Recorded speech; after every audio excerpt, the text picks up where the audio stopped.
وحبط عمله وهو في الآخرة من الخاسرين۔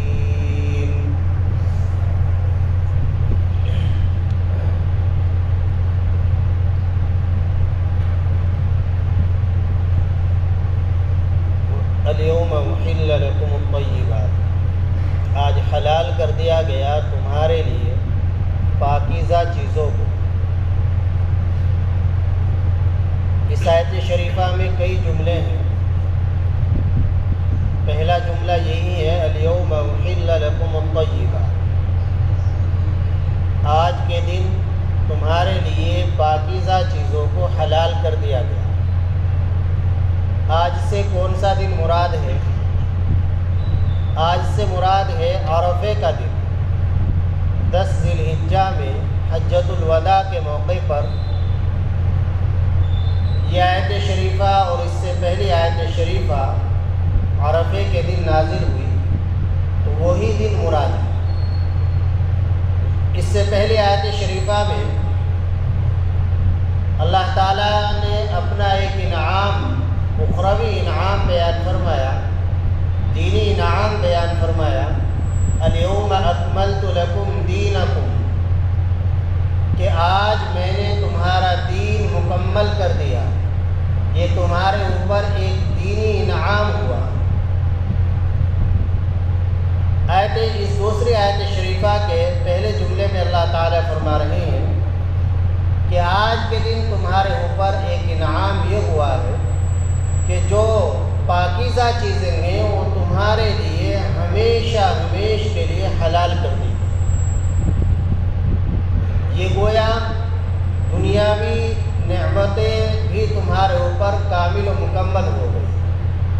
اب چونکہ دین مکمل ہو گیا، وحی کا سلسلہ بھی بند ہونے والا ہے، اس کے بعد کوئی وحی نہیں آئے گی، کوئی اللہ کا حکم، کوئی قانون نیا نہیں آئے گا، لہذا جن چیزوں کو حرام کر دیا گیا وہ حرام رہے گی، اور جو پاکیزہ چیزیں ہیں جو تمہارے لیے حلال کی گئی ہیں اب وہ ہمیشہ کے لیے حلال ہو۔ اب ایسا نہیں کہ کچھ دن کے بعد ان کو حرام کر دیا جائے گا، یا ان میں سے کچھ چیزوں کو حلال رکھا جائے گا، کچھ چیزوں کو حرام کر دیا جائے گا، نہیں، بلکہ اللہ تعالیٰ کا ایک دنیاوی انعام تمہارے اوپر یہ ہے کہ جو چیزیں حلال ہیں، جو پاکیزہ چیزیں ہیں، جو تمہارے لیے فائدے مند ہے، جو گندی نہیں ہے، مضر نہیں ہے، وہ تمام چیزیں تمہارے لیے ہمیشہ ہمیش کے لیے حلال کر دی گئی۔ آیت شریفہ میں پاکیزہ چیزیں فرمایا ہے کہ پاکیزہ چیزیں تمہارے لیے حلال کر دی گئی۔ پاکیزہ چیزیں سے مراد وہ چیزیں ہیں کہ جو گندی نہ ہو، جن سے طبیعت نفرت نہ کرتی ہو، جن کی طرف طبیعت کو رغبت ہو، طبیعت ان کو چاہتی ہو، صاف ستھری ہو، طبیعت کا میلان اور رجحان ان کی طرف ہو۔ اس کے برخلاف لفظ آتا ہے خبائث۔ خبائث کہا جاتا ہے گندی چیزوں کو، ناپاک چیزوں کو، ایسی چیزیں جن سے طبیعت نفرت کرتی ہے۔ تو اللہ تعالیٰ نے فرمایا کہ تمہارے لیے پاکیزہ چیزیں حلال ہیں، وہ چیزیں تمہارے لیے حلال ہیں کہ جو تمہارے لیے فائدے مند ہیں۔ جیسا کہ گزشتہ ہفتہ بھی کچھ تفصیل عرض کی تھی کہ اللہ تعالیٰ نے انسان کو پیدا فرمایا ہے، جانوروں کو بھی اللہ نے پیدا فرمایا ہے، تو اللہ کو معلوم ہے کہ انسان کے لیے کون سی چیز مضر ہے اور کون سی چیز مفید ہے۔ اللہ کو معلوم ہے کہ انسان کو کیا چیز نقصان دے گی اور کیا چیز اس کو فائدہ پہنچائے گی۔ تو جو چیزیں انسان کو نقصان دینے والی تھی، خواہ وہ جسمانی اعتبار سے نقصان دینے والی ہو یا روحانی اعتبار سے، اخلاقی اعتبار سے نقصان پہنچانے والی ہو، ان چیزوں کو حرام کر دیا گیا۔ اور جو چیزیں انسان کے لیے مفید ہے، فائدے مند ہے، جسمانی اعتبار سے بھی، روحانی اور اخلاقی اعتبار سے بھی، ان چیزوں کو حلال کیا گیا۔ چونکہ حلال اور پاکیزہ چیزیں ہی ایسی ہیں کہ کہ جو انسان کے لیے جسمانی اعتبار سے بھی مفید ہے، روحانی اور اخلاقی اعتبار سے بھی مفید ہے۔ اللہ تعالی شانہ نے اپنے رسولوں کو نیک عمل کا حکم کرنے سے پہلے، نیک اعمال کرنے کا جو حکم دیا ہے، اس سے پہلے پاکیزہ چیزیں کھانے کا حکم دیا ہے۔ یا ایھا الرسل کلوا من الطیبات واعملوا صالحا۔ پہلے حکم یہ دیا، اے رسولو پاکیزہ چیزیں کھاؤ اور اعمال صالحہ کرو۔ اس سے معلوم ہوا کہ پاکیزہ چیزوں کے کھانے میں، حلال اور پاکیزہ چیزوں کے استعمال کرنے سے اعمال صالحہ کرنے کا جذبہ پیدا ہوتا ہے۔ نیک عمل کی طرف طبیعت ابھرتی ہے، چلتی ہے جب آدمی پاکیزہ چیز کھاتا ہے، اور جب گندی اور ناپاک چیز کھاتا ہے، گندی یا ناپاک چیز پیتا ہے، تو پھر نیک عمل کی طرف طبیعت نہیں چلتی، پھر گندگی کی طرف، گناہوں کی طرف اور طرح طرح کے برے کاموں کی طرف طبیعت چلتی ہے۔ تو حلال اور پاکیزہ چیزیں کون سی ہیں؟ تو ہر وہ چیز، ہر وہ جانور جس کی طبیعت کے اندر، اب ایک سوال یہ ہوتا ہے، اللہ نے تو فرما دیا کہ پاکیزہ چیزیں تمہارے لیے حلال کر دی گئی، تو اب ہم کیسے پہچانیں کہ پاکیزہ چیزیں کون سی ہیں اور غیر پاکیزہ چیزیں کون سی ہیں؟ تو ہمارے لیے تو مسئلہ آسان ہو گیا کہ کتابوں کے اندر علماء نے غور و خوض کر کے، راتوں کو جاگ کر، محنت جفا کشی کر کے خوب وضاحت کے ساتھ لکھ دیا یہ چیزیں حلال ہیں، یہ حرام ہیں۔ لیکن علماء نے اس کے لیے اصول بیان کیے ہیں کہ اس سے یہ بات معلوم ہوئی کہ وہ جانور، اصولی طور سے دو باتیں معلوم ہوئی۔ ایک تو یہ کہ ہر وہ جانور جس کی طبیعت میں، جس کی فطرت میں گندگی ہے، وہ جانور جس کی طبیعت کے اندر گندگی ہے، جس کی فطرت میں خباثت ہے، گندگی ہے، تو وہ حرام ہے، وہ پاکیزہ نہیں ہے۔ اس میں خنزیر آئے، حرمت علیکم المیتۃ والدم ولحم الخنزیر۔ خنزیر کی طبیعت میں اور خنزیر کی فطرت میں ہی گندگی ہے، خباثت ہے، لہذا وہ طیبات کی فہرست میں نہیں آ سکتا، وہ تمہارے لیے حرام کر دیا گیا۔ اللہ نے قرآن کریم کے اندر خاص طور سے جانوروں کو بڑی تفصیل سے بیان کیا کہ یہ جانور بھی تمہارے لیے حرام، یہ بھی حرام، یہ بھی حرام۔ یہ کیوں بیان کیا؟ دیکھو، جانور کا جو گوشت ہے، گوشت کھانے سے انسان کی طبیعت پر بہت بڑا اثر پڑتا ہے۔ اب جیسا گوشت وہ استعمال، طبیعت پر اثر تو اور بھی چیزوں سے کھانے سے پڑتا ہے، لیکن زیادہ اثر گوشت کے استعمال سے پڑتا ہے۔ جیسے جانور کا گوشت کھائے گا، ویسے ہی طبیعت کے اندر سوچ اور فکر پیدا ہو۔ اگر گندے جانور کا گوشت استعمال کرے گا، چونکہ وہ گوشت جو ہوگا وہ بدن کا جز بنے گا، بدن کا جز۔ آپ دنیا کے اندر دیکھ لیں، اگر آدمی کسی ماحول میں رہنے لگتا ہے، کسی ماحول میں رہ رہا ہے، کسی کی صحبت میں بیٹھ رہا ہے، تو اس صحبت کا، اس ماحول کا، چاہے وہ اچھا ہو یا برا ہو، اس پر رنگ چڑھنا شروع ہو جاتا ہے۔ تو جب کوئی چیز پیٹ کے اندر جائے گی، بدن کا جز بنے گی، تو یہ ہو ہی نہیں سکتا کہ وہ اپنا اثر نہ دکھائے۔ جب کوئی چیز اندر جائے بغیر صرف نظر سے دیکھنے، قریب رہنے سے اس ماحول کا اثر آ جاتا ہے، تو اگر پیٹ کے اندر، بدن کے اندر کوئی چیز جائے گی تو یہ ہو ہی نہیں سکتا کہ وہ اپنا اثر نہ دکھلائے۔ تو اگر انسان حرام جانور کا اور گندا گوشت کھائے گا تو پھر اس کے اخلاق بھی ایسے ہی گندے بنے گے، اس کی فکر، سوچ بھی گندی بنے گی، اس کے کام بھی پھر گندے ہوں گے، غلط ہوں گے۔ اور دوسرا اصول یہ ہے، اسی طریقے سے کوئی جانور ایسا ہے کہ جس کے اندر خست، ذلت پائی جاتی ہے، اس جانور کو بھی حرام کر دیا گیا۔ گدھا ہے، چوہا ہے، یہ خسیس ذلیل قسم کے، تاکہ انسان کے اندر خست ذلت پیدا نہ ہو۔ انسان جسے اللہ نے اشرف المخلوقات بنایا، ایسے ہی کوئی جانور ایسا ہے جو ایذا رسا ہے، تکلیف پہنچانے والا ہے، سانپ ہے، بچھو ہے، درندے ہیں، شیر ہے، چیتا ہے، بھیڑیے ہیں، تو ان سب کو بھی حرام کرتا ہے۔ کیسی پاکیزہ شریعت ہے، غور کرے آدمی تھوڑی دیر کے لیے سوچے۔ چونکہ اگر وہ ایذا رسا جانوروں کا گوشت کھائے گا تو اس کے اندر بھی ایذا رسانی کا مادہ پیدا ہوگا، اس کے اندر بھی یہ مادہ پیدا ہوگا دوسروں کو تکلیف پہنچانے کا، دوسروں کو پھاڑ کر کھانے کا۔ تو ایسے جانور جن کی طبیعت کے اندر گندگی ہے، جن کی فطرت کے اندر خباثت ہے، وہ حرام۔ وہ جانور جن میں خست ذلت پائی جاتی ہے، وہ حرام۔ ایسے ہی وہ جانور کہ جن کے اندر ایذا رسانی پائی جاتی ہے، دوسروں کو تکلیف پہنچانا، وہ بھی حرام۔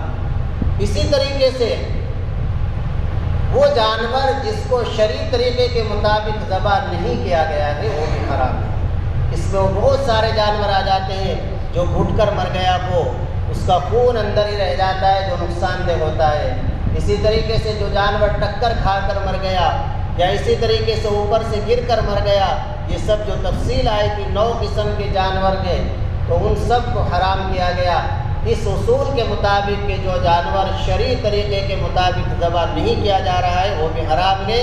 اس کے کھانے سے بھی اخلاقی نقصان ہوگا، شرعی اثر نہیں آئے گا۔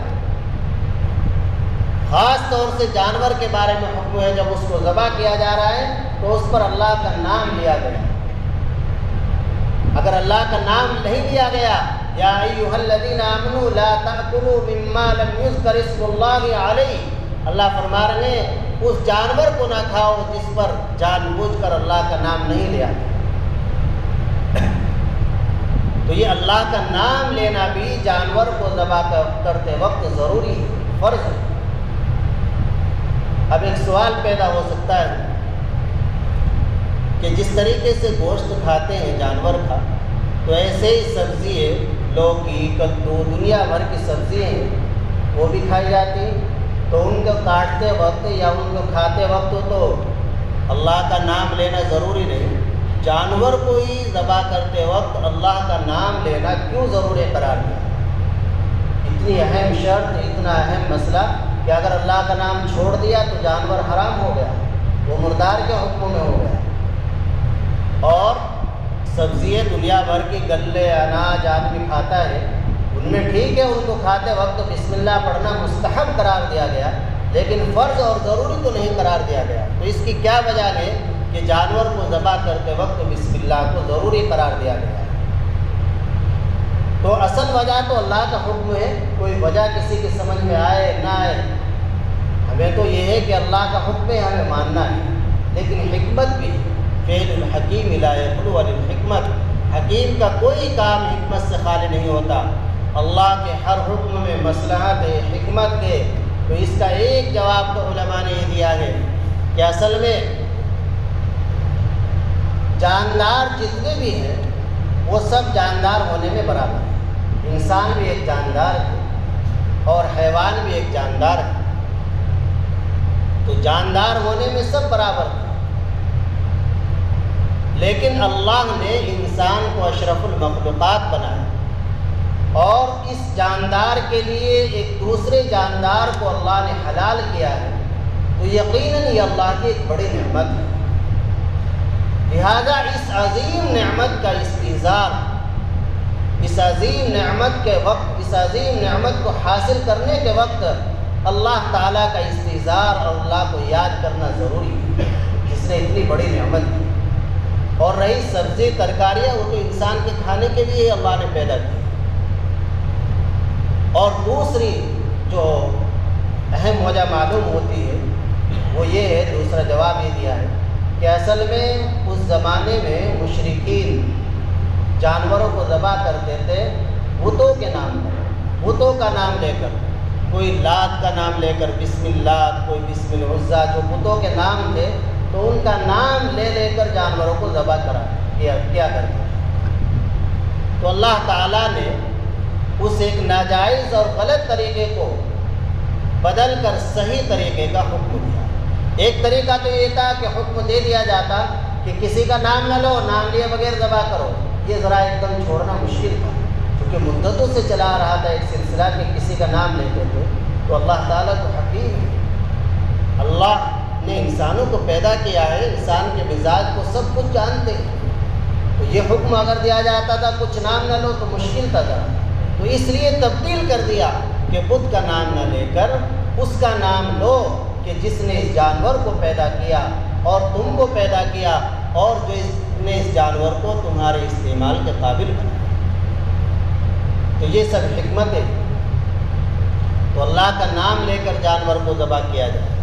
پھر وہ جانور حلال کیے گئے کہ جن جانوروں کا گوشت تمہارے لیے مفید ہے، دونوں اعتبار سے، جسمانی اعتبار سے بھی اور روحانی اعتبار سے بھی، اور جن جانوروں کا گوشت تمہارے لیے مضر ہے، نقصان دہ ہے، جسمانی اعتبار سے ہو، اخلاقی اعتبار سے ہو، تو ان کو تمہارے لیے حرام کر دیا گیا۔ اب یہ بات یاد رکھنے کی ہے کہ جو چیزیں اللہ نے حلال کر دی وہ قیامت تک حلال رہے۔ کسی حلال چیز کو کوئی انسان حرام کہے، یہ شریعت کے اندر مداخلت ہے، یہ انتہائی غلط بات۔ استعمال نہ کرنا اور اس جانور کو ذبح نہ کرنا یہ ایک الگ بات ہے، لیکن سمجھے اس کو حلال ہی اللہ نے جس کو حلال کر دیا، وَأُحِلَّ لَكُمُ الطَّيِّبَاتُ، اب وہ قیامت تک کے لیے حلال ہے۔ ہم استعمال نہ کریں کسی مصلحت سے تو وہ ایک الگ بات ہے، لیکن ہم اسے حرام نہیں کہہ سکتے۔ حرام کہیں گے تو گناہ گار۔ اور دوسری بات یہ خاص طور سے یاد رکھنی ہے کہ آیت شریفہ سے یہ بات معلوم ہوئی کہ انسان حلال اور پاکیزہ چیزیں استعمال کرے، حرام سے بچے۔ یہ نہیں جیسا کیسا مال آئے اکٹھا کر لے، دنیا بھر لے، اس سے سکون اور برکت نہیں ملے گی، بے برکتی ہوگی، بے سکونی ہوگی، بے راحتی ہوگی۔ آدمی حلال کی طلب میں کنز العمال کے اندر ایک روایت ہے جس کے راوی حضرت عبداللہ ابن مسعود رضی اللہ تعالی عنہ ارشاد فرماتے ہیں کہ اللہ کے نبی صلی اللہ علیہ وسلم نے ارشاد فرمایا، طلب الحلال فریضۃ بعد الفریضہ، طلب الحلال فریضۃ بعد الفریضہ، حلال طلب کرنا یہ فرض ہے، فرض اولین کے بعد، دوسرے درجے کا فرض ہے۔ پہلے درجے کا فرض ہے نماز، روزہ، جو اسلام کے 5 ارکان ہیں، بنی الاسلام علی 5، شہادت اللہ الہ الا اللہ، کلمہ شہادت پڑھنا، نماز قائم کرنا، زکوٰۃ دینا، روزے رکھنا، حج فرض کرنا، یہ تو ہے فرض اولین۔ لیکن دوسرے نمبر کا، دوسرے درجے کا فرض ہے، فریضہ ہے حلال روزی طلب کرنا، حلال رزق طلب کرنا، یہ بھی فرض ہے۔ اس سے معلوم ہوا کہ اگر کوئی آدمی نماز پڑھ رہا ہے، روزے رکھ رہا ہے، زکوٰۃ دے رہا ہے، حج کر رہا ہے، لیکن ہاتھ پر ہاتھ رکھ کر بیٹھا ہے، رزق حلال کی طلب میں نہیں نکلتا، گھر بیٹھا ہے، رزق حلال کے لیے کوئی کوشش نہیں کر رہا ہے، کوئی ملازمت تلاش نہیں کر رہا، کوئی زراعت کاشتکاری نہیں تلاش کر رہا، کوئی تجارت تلاش نہیں کر رہا، کوئی مزدوری کا کام تلاش نہیں کر رہا ہے، تو وہ شخص فرض کا ترک کرنے والا ہوگا اور وہ گناہ گار ہوگا، کیونکہ یہ بھی ایک فریضہ ہے۔ حلال روزی کو طلب کرنا یہ بھی ایک فریضہ ہے، انبیاء کرام علیہ السلام کی سنت، اللہ کے لاڈلے اور پیارے نبی، بلکہ نبیوں نے تقریباً تمامی نبیوں نے کام کیے ہیں دنیا میں، مزدوری بھی کی ہے، تجارت بھی کی ہے، ملازمت بھی کی ہے، کاشتکاری بھی کی ہے۔ ہمارے لیے سب سے بڑا نمونہ لقد کان لکم فی رسول اللہ اسوۃ حسنہ، اللہ کے نبی صلی اللہ علیہ وسلم کی زندگی یہ ہر مومن کے لیے سب سے بڑا نمونہ ہے۔ آپ علیہ الصلاۃ والسلام کی زندگی ہمیں بتلاتی ہے کہ آپ نے مزدوری بھی کی ہے، آپ نے ملازمت بھی کی ہے، آپ نے کاشتکاری بھی کی ہے، آپ نے تجارت بھی کی ہے، آپ نے بکریاں چرائی، ملازمت پر، مزدوری پر، آپ نے تجارت کی، حضرت خدیجہ رضی اللہ تعالی عنہ کا مال لے کر ملک شام کی طرف 2 مرتبہ آپ نے تجارت کی۔ مدینہ منورہ سے کچھ فاصلے پر ایک مقام ہے، مقام جرم، وہاں پر آپ علیہ الصلاۃ والسلام نے کاشتکاری بھی کی۔ تو آپ جو سید الانبیاء ہیں، تمام نبیوں کے سردار ہیں، انہوں نے رزق حلال کی طلب میں تمام کام کیا، ہاتھ پر ہاتھ رکھ کر نہیں بیٹھے، رزق حلال کی طلب۔ صرف زبان سے نہیں کہہ دیا کہ طلب الحلال فریضۃ بعد الفریضہ، کہ فرض اولین کے بعد حلال کو طلب کرنا یہ بھی فرض ہے، نہیں، عمل سے بھی دکھلایا، عمل سے کر کے دکھلایا، حلال کو طلب کیا۔ تو کوئی آدمی اگر مزدور ہے، مزدوری کر رہا ہے، تو نیت کر لے میرے نبی کی سنت ہے اس لیے میں کر رہا ہوں، تو وہ دین بن جائے۔ کوئی آدمی کاشتکاری کر رہا ہے، کسان ہے، وہ کاشتکاری میں نیت کر لے میرے نبی کی سنت ہے اس لیے میں بھی کاشتکاری کر رہا ہوں، تو یہ کاشتکاری کرنا بھی سنت بن جائے گا، دین بن جائے گا۔ کوئی آدمی تجارت کر رہا ہے، نیت کر لے میرے نبی نے تجارت کی ہے، میں بھی تجارت کر رہا ہوں آپ کے اتباع میں، تو یہ تجارت کرنا بھی سنت بن جائے گا، دین بن جائے گا۔ ملازمت کوئی کر رہا ہے، ملازمت میں بھی یہی نیت کر لے کہ یہ بھی سنت ہے، تو وہ بھی کیا بن جائے گی؟ دین بن جائے گی۔ تو ہونا یہی چاہیے۔ تو پہلی بات تو یہی ہے کہ حلال طلب کر، حلال کی طلب میں ہاتھ پر ہاتھ رکھ کر نہ بیٹھے، یہ توکل نہیں ہے۔ توکل کی تعریف یہ ہے کہ آدمی اسباب اختیار کرے، اور اسباب اختیار کرنے کے بعد انجام اللہ کے حوالے کرے۔ دکان کھول کر بیٹھے، دکان میں سامان رکھے، اور پھر انجام اللہ کے حوالے کر دے کہ اب گاہک کو بھیجنا، گاہک کا سامان خرید لینا اور اس سامان پر مجھے نفع ہو جانا، اس نفع کا باقی رہنا، یہ سب اللہ کے حوالے۔ یہ ہے توکل، یہ سب توکل ہے۔ یہ توکل نہیں ہاتھ پر ہاتھ رکھ کر بیٹھا ہے، یہ سنت کے خلاف ہے، یہ رہبانیت ہے، یہ مذہب اسلام میں نہیں ہے، یہ عیسائیوں کے یہاں ہے۔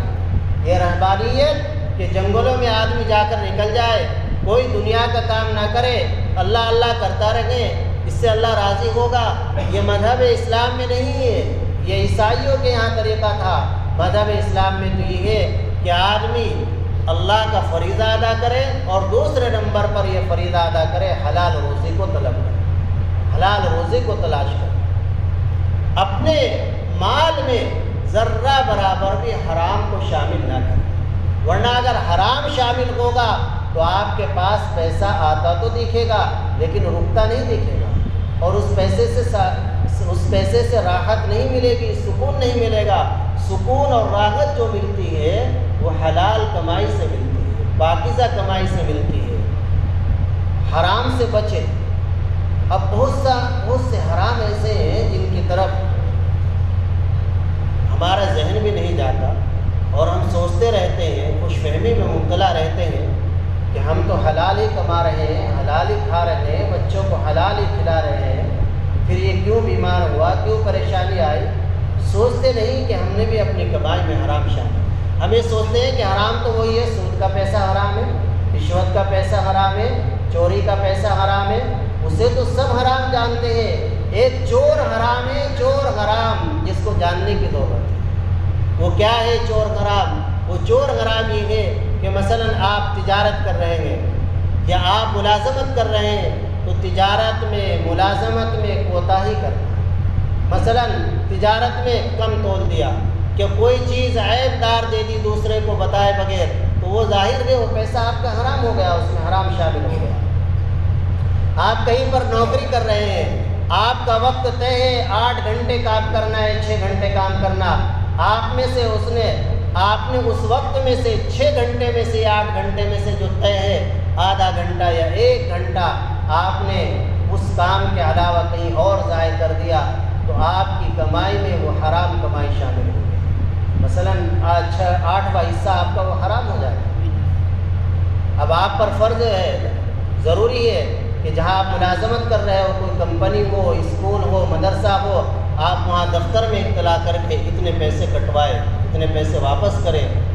حضرت تھانوی نور اللہ مرقدہ کے یہاں معمول تھا، ان کے یہاں جو ان کے خلفاء، اساتذہ سب اس بات کا اہتمام کرتے تھے کہ کہ پڑھانے کے لیے جو 4 گھنٹے ہیں 6 گھنٹے ہیں، تو ان گھنٹوں میں جتنے وقت اپنے کسی کام میں لگ جاتے تھے، مہمان سے بات کرنے میں، کسی اور اپنے ذاتی کام میں، تو اس کو کاپی میں لکھ لیا کرتے تھے، اور آخر مہینے میں اتنی تنخواہ دفتر سے اپنی گھٹوا دیا کرتے تھے، چونکہ وہ حرام شامل ہو جاتے۔ حضرت تھانوی نور اللہ مرقدہ کے یہاں معمولات سے زیادہ ان معاملات پر اور حلال کی طرف تو بڑی توجہ، اتنی توجہ، اتنی خود بھی اور خلفاء پر۔ حضرت تھانوی نور اللہ مرقدہ، اب ہم بہت سے ایسے کام کرتے ہیں، ٹرین میں سفر کر لیا، بغیر ٹکٹ کے سفر کر لیا، خوش ہو رہے ہیں، تو آپ کی کمائی میں حرام کمائی شامل ہو گئی۔ 50 روپے کا ٹکٹ تھا، آپ نے 50 روپے چوری کے اپنی کمائی میں شامل کر دیے۔ اب وہ بچے کے پیٹ میں بھی جائے گا، آپ کی بیوی کے پیٹ میں بھی، اور اپنے پیٹ میں بھی۔ آپ نے لائٹ کی چوری کر لی، رات کو آپ نے الگ سے تار ڈال دی، تو یہ بھی چوری ہے، یہ بھی حرام شامل ہو رہا ہے۔ پانی پی رہے ہیں آپ، اس لائٹ سے نکال کر آپ کے پیٹ میں حرام پانی جا رہا ہے۔ وضو کر رہے ہیں، حرام پانی سے وضو کر رہے ہیں، وضو تو ہو جائے گا لیکن وہ حرام کا، چوری کا گناہ مستقل ہوگا، یہ بھی چوری ہے۔ حضرت تھانوی نور اللہ مرقدہ اس سفر میں تشریف لے جا رہے تھے، تو ٹرین کی طرف سے جو ضابطہ گئے، اتنے وزن کلو، اتنا وزن لے جا سکتے ہیں مفتوں میں، اس سے زائد ہوگا تو اس کا ٹکٹ لینا پڑے گا۔ تو حضرت تھانوی نور اللہ مرقدہ کے ساتھ جو وزن تھا اس کو تولنے کے لیے آپ تشریف لے گئے دفتر میں، آفس میں، تو وہاں پر ایک گارڈ کھڑا ہوا تھا، وہ گارڈ حضرت کو پہچانتا تھا۔ اس نے کہا حضرت آپ کہیں کے چکر میں پڑ رہے ہو، آپ تشریف لے چلے، میں آپ کے ساتھ چلوں گا، آپ کو کوئی دقت نہیں آئے۔ حضرت نے معلوم کیا کہ بھائی آپ کہاں تک جائیں گے، کہ میں فلاں اسٹیشن تک جاؤں گا، وہاں سے آگے گارڈ جو ہوگا وہ میرا جاننے والا ہے، میں اس سے کہہ دوں گا۔ معلوم کیا حضرت نے کہ وہ کہاں تک جائے گا، کہ وہ فلاں اسٹیشن تک جائے گا، کہ اس کے بعد وہ کہہ دے گا اور وہ منزل مقصود تک جائے گا، آپ کو کوئی دقت نہیں آئے گی۔ حضرت نے فرمایا میری منزل مقصود تو اور بھی کہیں جانا ہے، مجھے تو اسٹیشن سے آگے بھی کہیں اور جانا ہے، ایک اور اسٹیشن ہے جو آخری اسٹیشن ہے، کہ وہ کیا ہے، کہ مجھے تو اللہ تبارک و تعالیٰ کے بارگاہ میں جانا ہے، اگر وہاں بھی وہ ساتھ جائے تو ٹھیک ہے۔ تو وہ حیران ہو گیا، اور حضرت تھانوی نور اللہ مرقدہ نے اپنے سامان کا وزن کرایا، اور جو سامان زائد تھا اس کا ٹکٹ لیا۔